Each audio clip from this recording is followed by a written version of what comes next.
काफ़ी नुक़सान खां बचाव थी वियो। ऐं उन में वरी इहो त जेको रिकॉर्डेड जेको सामान हुयो मटीरियल हुयो जंहिंमें SD कार्ड हूंदो आहे या ॿियो उहो वरी उन में शाख में जेको आहे उहो किरी पियो। लाज़मी आहे उहा रिकॉर्डिंग जेकी आहे उहा ज़ाया थी वई ऐं उहा रिकॉर्डिंग असांखे वरी ॿीहर करणी पई, रीशूट करणी पई ऐं उहो पोइ ड्रामो वरी 2 हफ़्तनि खां पोइ ऑन एयर थी वियो। सो टेक्निकल सबब थींदा आहिनि, रिकॉर्डिंग में मरहला अहिड़ा ईंदा आहिनि जो रिकॉर्डिंग में ब्रेक अची वेंदी आहे। ऐं हिन दफ़े जेको आहे असांजो तव्हां दुआ कयो, असांजो जेको असिस्टेंट डायरेक्टर आहे मोहतरम ख़ादिम तहीम साहिबु उहो हॉस्पिटल में दाख़िल आहे, उनखे प्रॉब्लम थी पियो आहे, उनजी तबियत जेकी आहे उहा नाचाक आहे।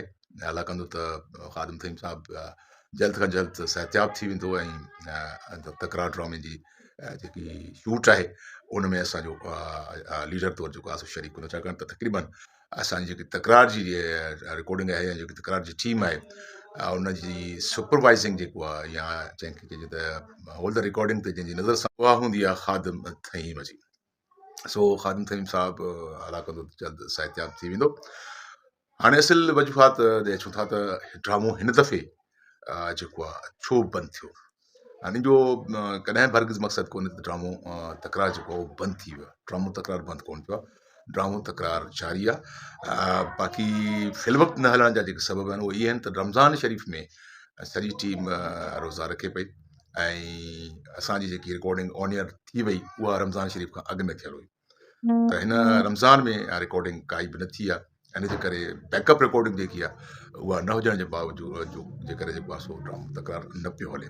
बाक़ी आफ्टर रमज़ान ईद खां पोइ असांजी रिकॉर्डिंग वरी शुरू थी वेंदी ऐं जीअं रिकॉर्डिंग थींदी तीअं ई असां हुन ड्रामे तकरार खे अवां जी ख़िदमत में पेश करण जे लाइ तयारु थी वेंदासीं। सो ॿियो को सबबु कोन्हे, को ॿी वजह कान्हे का, सिर्फ़ु वजह इहा आहे त बैकअप रिकॉर्डिंग, छाकाणि त असां एडवांस रिकॉर्डिंग कंदा आहियूं, अॻुवाट रिकॉर्डिंग कंदा आहियूं पूरे महीने जी, ऐं महीनो जॾहिं असां रिकॉर्डिंग करे ॾींदा आहियूं त उहो ड्रामो TV ते हलंदो आहे ऐं असां वरी अॻिले ॿिए महीने जी जेको आहे सो रिकॉर्डिंग कंदा आहियूं।